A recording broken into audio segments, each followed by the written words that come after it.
భయపడొద్దు రండి, జగన్ భూతాన్ని మళ్ళీ రానివ్వం, ఎలా నియంత్రించాలో తెలుసు, పారిశ్రామికవేత్తలకు చంద్రబాబు భరోసా. ఆంధ్ర పునర్నిర్మాణమే ధ్యేయం, ఆ దిశగానే ప్రధాని కేంద్ర మంత్రులతో చర్చలు. గత 5 ఏళ్ల నష్టం నుంచి బయటకు రావాలి, రాష్ట్రాన్ని నిలబెట్టేందుకు సహకరించాలని కోరాం. రాజధాని పోలవరం ప్రాజెక్టులు పూర్తి చేస్తాం. అభివృద్ధి లక్ష్యము కులగణన బదులు నైపుణ్య గణన. విశాఖ ఉక్కుకు మెరుగైన యాజమాన్యంపై చర్చిస్తున్నాం. నేను ఇన్వెస్టర్లకు అనుకూలం. నా హయాంలోనే కియా వచ్చింది. ఈ 5 ఏళ్లలో ఒక్క పరిశ్రమ రాలేదు. ఇప్పుడు పలువురు సీఈఓలు సంప్రదిస్తున్నారు. ఢిల్లీలో మీడియాతో సీఎం ఇష్టాగోష్ఠి అట. ముఖ్యమంత్రి చంద్రబాబు నాయుడు గారు ఢిల్లీ పర్యటన, ప్రధానమంత్రి కేంద్ర మంత్రులను కలిసిండు. దాంట్లో భాగంగా ఒక పిలిపించిండు పారిశ్రామికవేత్తలకు, పెట్టుబడిదారులకు. ఆంధ్రప్రదేశ్లో పెట్టుబడి పెట్టడానికి రండి, భయపడొద్దు, భయపడాల్సిన అవసరం లేదు. జగన్ అనే భూతాన్ని మేము ఓడించినాం, మళ్ళా రానియం. ఎలా నియంత్రించాలి, ఎలా కంట్రోల్ చేయాలో కూడా మాకు తెలుసు. కాబట్టి ఎట్లాంటి భేషజాలు కానీ ఎట్లాంటి భయం కానీ పడాల్సిన అవసరం లేదు.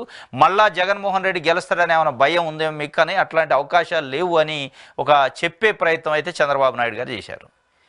కానీ మొత్తానికి ఎవరిని నియంత్రించాలన్నా రాజకీయాల్లో, ఈ డెమోక్రసీలో రాజ్యాంగబద్ధంగా జరిగే ఎన్నికలలో నియంత్రించాల్సి వస్తే నియంత్రించాల్సిన శక్తి కానీ నియంత్రించాల్సిన బలం కానీ ప్రజలకే ఉంటుంది.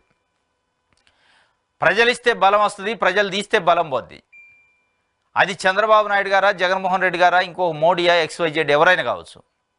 కాబట్టి ఎలా నియంత్రించాలో మాకు తెలుసు అని నియంత్రించడం అంటే రాజకీయంగా ఒక రాజకీయ పార్టీ ఇంకొక రాజకీయ పార్టీని నియంత్రించడం ఎట్లా అంటే ప్రజల బలంతో నియంత్రించాలి. ఇదే చంద్రబాబు నాయుడు గారు గడిచిన 5 సంవత్సరాలుగా ఓడిపోయిన తర్వాత ఢిల్లీ పోతే కనీసం అమిత్ షా, ప్రధానమంత్రి మోడీ అపాయింట్మెంట్ దొరకని రోజులు, ఇవ్వలేదని చెప్పిన రోజులు కూడా ఉన్నాయి. మళ్ళీ అదే వ్యక్తులు, అదే ప్రధానమంత్రి, అదే అమిత్ షా, అదే కేంద్ర మంత్రులు ఇలా పిలిచి అపాయింట్మెంట్ ఇస్తున్నారు. ఎందుకు అంటే ఏపీలో ప్రజలు ఇచ్చిన బలంతో. అట్లే ఉంటుంది, ఎవరిని నియంత్రించేది ఉండదు.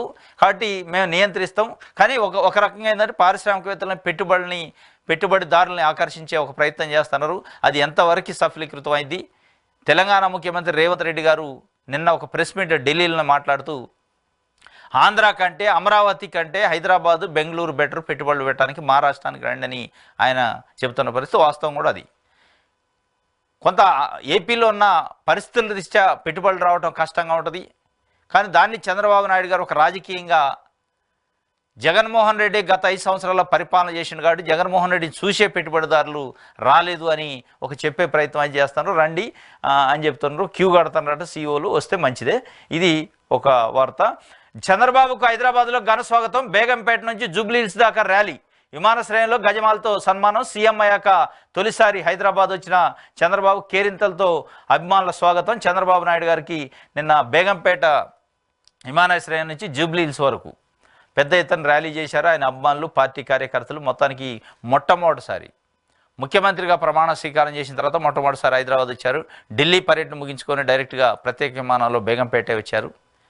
ఈరోజు తెలంగాణ ముఖ్యమంత్రి రేవంత్ రెడ్డి, చంద్రబాబు నాయుడు గారి మధ్య ఆంధ్రప్రదేశ్ విభజన చట్టాల హామీలకు సంబంధించి, విభజన చట్టాల ఇష్యూస్ గురించి, సమస్యల గురించి చర్చలు ఉన్నాయి. మీటింగ్ ఉంది సాయంత్రం 6 గంటలకి.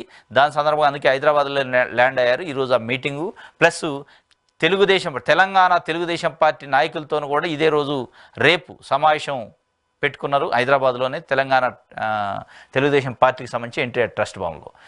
దానికి సంబంధించి తెలంగాణ తెలుగుదేశం పార్టీ అధ్యక్షుడు, తెలంగాణ తెలుగుదేశం పార్టీకి సంబంధించిన కమిటీల వ్యవహారం కూడా ఒక చర్చ ఉండే అవకాశం ఉంది, కొలిక్కి వచ్చే అవకాశం ఉంది. దానికి సంబంధించి మొత్తానికైతే ఘన స్వాగతం అయితే